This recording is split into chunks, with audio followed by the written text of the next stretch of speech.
व्यवस्था की क्या स्थिति है, कहाँ पहुंची है भूपेश सरकार। सिर्फ राजनांदगांव देख लें, एक विधायक चंदी साहू के ऊपर चाकू से हमला होता है। जिस राज्य में भूपेश के विधायक सुरक्षित नहीं हो, जिस भूपेश के राज्य में विधायक को मंगलसूत्र को भ्रष्टाचार में देने के लिए अर्पित करना पड़े, करप्शन का इससे बड़ा उदाहरण मैं और क्या दे सकता हूं कि विधायक अपने मंगलसूत्र उतार के बोलती है कि भ्रष्टाचार इतना बढ़ गया है कि इसको ले लो, अब मेरे पास कुछ नहीं है। ये करप्शन की स्थिति, ये भ्रष्टाचार की स्थिति और जो हालत रेत का है राजनांदगांव जिले में, जिस प्रकार की व्यवस्था पिछले 5 साल में बनी है, तो निश्चित रूप से कह सकते हैं पूरा विकास अवरुद्ध है। राजनांदगांव के 4.5 साल में डेवलपमेंट के सारे काम, आज प्रश्न राजनांदगांव की जनता कर रही है। डेवलपमेंट मत करो, पुराने बिल्डिंग का पुताई भी मत कर सको तो मत करो, मगर राजनांदगांव का जितना बड़ा अहित भूपेश ने किया है इस 4.5 साल, राजनांदगांव का एडीबी ऑफिस ले गया भूपेश यादव उठा, ये ना किसी क्षेत्र के साथ बदला लेने का ये क्या तरीका होता है। राजनांदगांव का एडीबी ऑफिस चला गया, प्रधानमंत्री ग्राम सड़क योजना का एससी ऑफिस राजनांदगांव से चला गया। दूर के ले जाना है तो वहां सेपरेट आप ऑफिस खोल लो, आप वहां पे एडीबी का कार्यालय खोल लो, एससी का ऑफिस प्रधानमंत्री सड़क योजना में खोल लो, दोनों ऑफिस ले गए। पाठ्य पुस्तक निगम का कार्यालय, सेतु निगम का कार्यालय यहाँ से ट्रांसफर कर दिया गया। ये राजनांदगांव के साथ ये स्थिति, जिस राजनांदगांव में लगातार विकास की परंपरा और लगातार विकास होता रहा, मेडिकल कॉलेज से लेकर कृषि महाविद्यालय से लेकर प्राथमिक स्वास्थ्य केंद्र से लेकर सभी क्षेत्रों में जो अलग अलग निर्माण और विकास हुए, करीब 300 करोड़ के सड़कों का जाल बिछाने का काम, फ्लाईओवर बाईपास के निर्माण का कार्य राजनांदगांव अकेले में हुआ है और करीब 2000 किलोमीटर प्रधानमंत्री ग्राम सड़क योजना का राजनांदगांव में जाल बिछाने का काम हुआ। आज उसके रिपेयर नहीं हो रहे, गड्ढे ही गड्ढे राजनांदगांव में दिख रहे हैं सड़कों में, कोई काम नया होने का सवाल ही नहीं। और दूसरी तरफ आज का दिन प्रधानमंत्री जी का जन्मदिन है। प्रधानमंत्री के जन्मदिन पे हम आज पूरे 1 हफ्ते तक सेवा पखवाड़ा मनाते हैं, 15 दिन तक, जिसमें रक्तदान से शुरू करके विकास के काम से लेकर मजदूरों और किसानों के बीच जाने की योजना रहती है। आज कार्यालय में मजदूरों के साथ बैठकर उनका सम्मान करने का भी कार्यक्रम रखा गया है।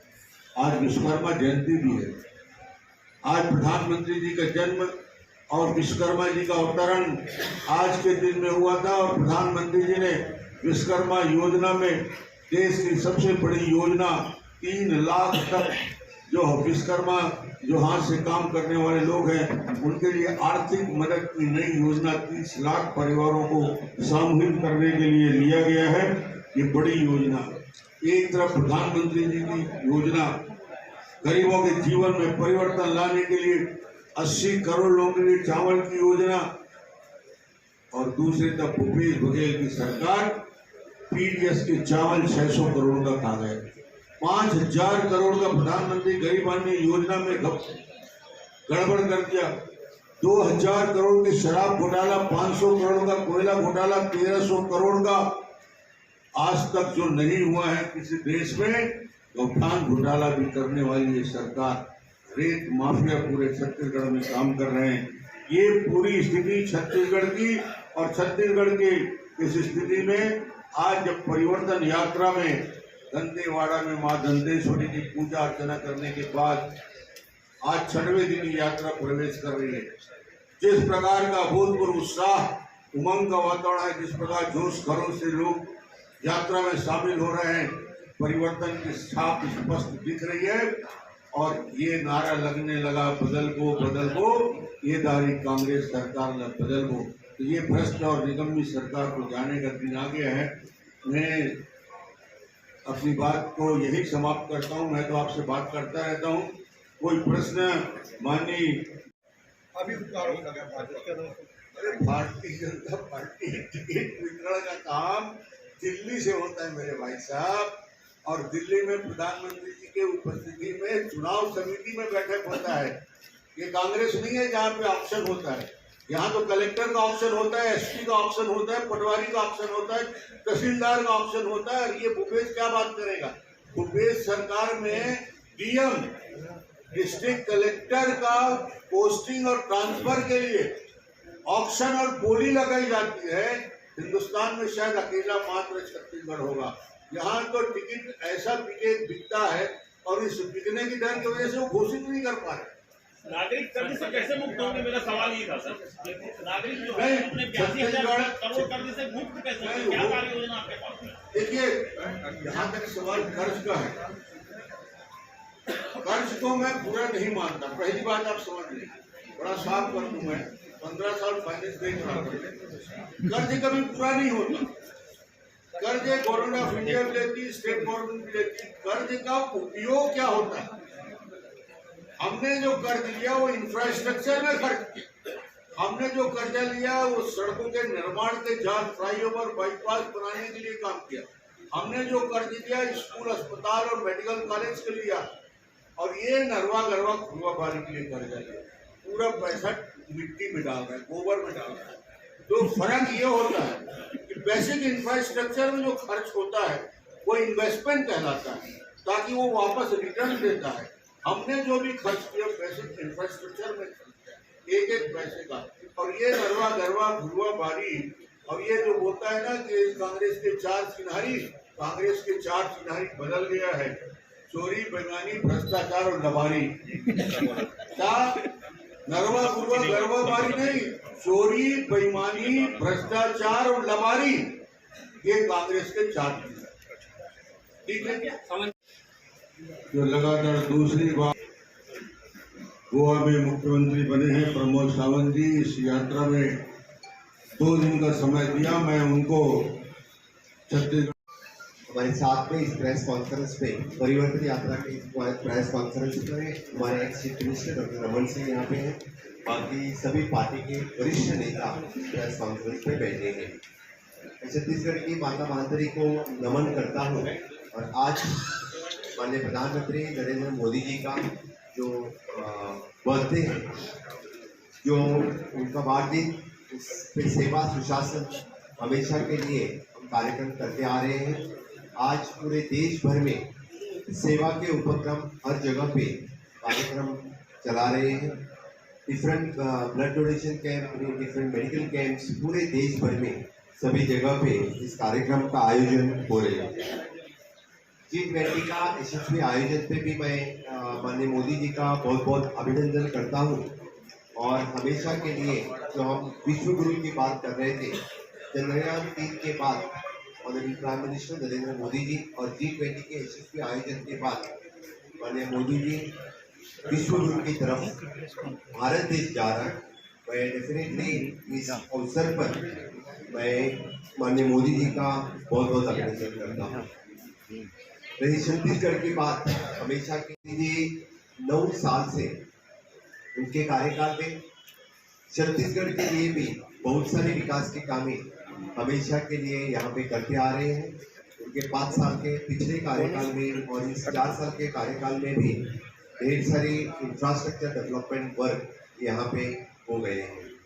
वैसे बस इतना ही आप लोगों को याद करूँगा कि छत्तीसगढ़ के लिए 2 lakh crore of rupees central government had given in the subsidy of the rice tax और स्कीम्स सभी मिला के approximately 2 lakh crore of rupees इस कार्यकाल में। जबकि यहाँ पे कांग्रेस की सरकार होते हुए भी central government has given 2 lakh crore of rupees for the Chhattisgarh. आप याद करो, कांग्रेस के कार्यकाल में जब यहाँ पे बीजेपी की शासन थी तब कितना दिया वो याद करो। कौन सा डेवलपमेंटल काम किया वो याद करो। एक भी मेजर डेवलपमेंटल काम के कार्यकाल में नहीं हुआ था। रही बात यहाँ की जो रेलवे डबल ट्रैक की जो घोषणा है, पिछले ही दिनों honourable prime minister Narendra Modi ji यहाँ पे आके गए, तो I think more than 20,000 crores of rupees they are spending for the rail infrastructure। मैं डेफिनेटली छत्तीसगढ़ के लोगों के बहुत बहुत अभिनंदन करता हूँ कि निश्चित रूप से यहाँ का इंफ्रास्ट्रक्चर डेवलपमेंट के लिए, यहाँ की ह्यूमन डेवलपमेंट के लिए हमेशा के लिए गवर्नमेंट ऑफ इंडिया का, मोदी सरकार का सहकार्य यहाँ पे रहा है और आगे भी रहेगा। इसलिए मैं सबको आह्वान करने के लिए आया हूँ कि आने वाली सरकार यहाँ पे डबल इंजन सरकार बने। 2024 में फिर से एक बार भारतीय जनता पार्टी की सरकार बन रही है, तो 2023 में जो छत्तीसगढ़ का फिर से एक बार चुनाव है, उस चुनाव में भारतीय जनता पार्टी की सरकार बनने के लिए जो परिवर्तन यात्रा निकली है, 5 दिन से छठा दिन है, पूरे सभी जगह से बहुत ही अच्छा रिस्पांस लोगों की तरफ से मिल रहा है। कार्यकर्ता में एक उत्साह है और दूसरी तरफ कांग्रेस खुद का कैंडिडेट डिक्लेयर नहीं कर सके हैं, वो कंफ्यूज स्टेट में है। मुझे लगता है कि उन्हीं के बीच में इतना झगड़ा है कि यहाँ निश्चित रूप से आने वाली सरकार भारतीय जनता पार्टी की ही आने वाली है। करते हुए सिर्फ कांग्रेस के कार्यकाल में यहाँ पे उन्होंने जो वादे किए थे छत्तीसगढ़ के लिए, 36 प्रॉमिसेस उन्होंने किए थे। 36 प्रॉमिस में से कितने प्रॉमिस कंप्लीट किए, वो आप लोगों ने ही कांग्रेस को पूछना चाहिए। मुझे लगता है एक भी प्रॉमिस उन्होंने कंप्लीट नहीं कर पाए। हो सके तो मुख्यमंत्री बघेल ने उनका रिपोर्ट कार्ड सबमिट करें। रिपोर्ट कार्ड सबमिट करना उचित रहेगा, क्योंकि जहाँ जहाँ पे भारतीय जनता पार्टी की सरकार रहती है, हमेशा के लिए हम अपना 5 साल के बाद रिपोर्ट कार्ड सबमिट करते हैं।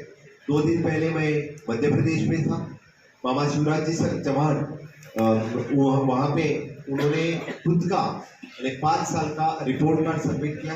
मेरे कार्यकाल में मैंने गोवा में रिपोर्ट कार्ड सबमिट किया, गुजरात में रिपोर्ट कार्ड सबमिट किया।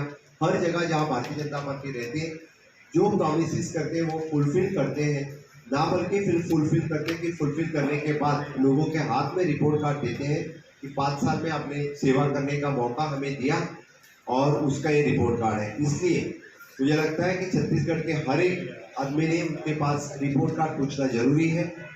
उन्होंने जो कुछ किया तो मुझे लगता है कि सिर्फ एंड सिर्फ उन्होंने करप्शन किया। सबसे बड़ा इशू यहाँ पे है वो करप्शन का है। हर एक चीज में यहाँ पे करप्शन दिखता है, और सबसे बड़ा करप्शन जो किसमें है, विच इज एन कोयला का घोटाला सबसे बड़ा घोटाला है। Coal scam, second is an liquor scam. यहाँ पे तो पीडीएस जो राइस घोटाला, और बाद में तो इसे यहाँ पे क्या बोलते हैं उसको, गोबर घोटाला। मैंने आज तक तो चारा घोटाला सुना था, गोबर घोटाला पूरे देश में पहली बार हो रहा है, वो भी छत्तीसगढ़ में। मुझे लगता है कि छत्तीसगढ़ के लोगों ने सोचना चाहिए कि यहाँ की सरकार ने लोगों को नहीं, गाय को भी नहीं छोड़ा है। जो हम गौ माता का पूजन करते हैं, गौ माता के लिए सब कुछ करते हैं, उसी गोबर घोटाला के लिए करोड़ ऑफ रुपीज लोगों के टैक्स पेयर्स के मनी इस तरह के घोटाले में खर्च करना। लीकर का स्कैम तो सबसे बड़ा स्कैम है। मुझे लगता है इस स्कैम में आज तक related to the chief minister's office बाकी भी लोग अंदर गए। बघेल की पार्टी ने राम सेतु के अस्तित्व का, राम भगवान के अस्तित्व का सुप्रीम कोर्ट में एफिडेविट देकर इनकार कर दिया। कपिल सिब्बल वकील है उनके, जो राम भगवान के अस्तित्व को इनकार करता है, एफिडेविट देता है, राम सेतु तोड़ने की बात करता है। आज वो नकली साधु बन के राम राम बोल रहा है, तो भूपेश को कोई साधु नहीं बोलेगा। वो जानता है उसका आवरण क्या है, उसका चरित्र क्या है, उसका चेहरा क्या है। इसलिए भुलावा में नहीं आने वाला है कि इस प्रकार के चुनाव आते ही राम राम बोलने वाले लोग, इनको छत्तीसगढ़ की जनता पहचानती है। साहब, पिछले 2 दिनों से आप यहाँ दौरे में हैं, क्या संभावना लगता है छत्तीसगढ़ में कांग्रेस भाजपा की वापसी का? मैं 2 दिन से परिवर्तन यात्रा में हूँ। मैं हमारे कार्यकर्ता को मिल रहा हूँ, लोगों को मिल रहा हूँ, लेकिन जिस तरह से कार्यकर्ता में उत्साह है और लोगों का रिस्पांस परिवर्तन यात्रा के लिए मिल रहा है, मैं निश्चित रूप से कह सकता हूँ कि फिर से एक बार यहाँ परिवर्तन आने वाला है। यहाँ डबल इंजन की सरकार डेफिनेटली आएगी। लोग इनके घोटाले को पहचान चुके हैं, लोग कांग्रेस को पहचान चुके हैं। तो हमने कांग्रेस की सरकार 4 साल में देखी है, it is not in the favour of the people. So definitely लोग भारतीय जनता पार्टी की सरकार लाएंगे। पवन जी, मेरा एक सवाल है।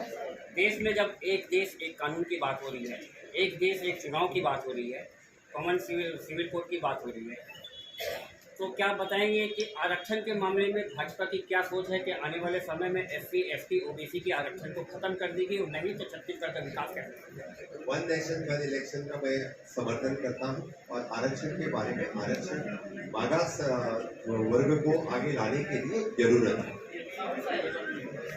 सिविल कोड तो गोवा लिबरेशन से लेकर आज तक वहाँ पे वेलकम करके आए हैं। सभी जात और धर्म के लोग उसका स्वागत करते हैं और पहले से यूनिफॉर्म सिविल कोड जो है उसका मैं बहुत स्वागत करता हूँ। और रही बात इम्प्लीमेंटेशन पूरे देश भर में करने की, तो मैं तो स्वागत करता हूँ इस बात।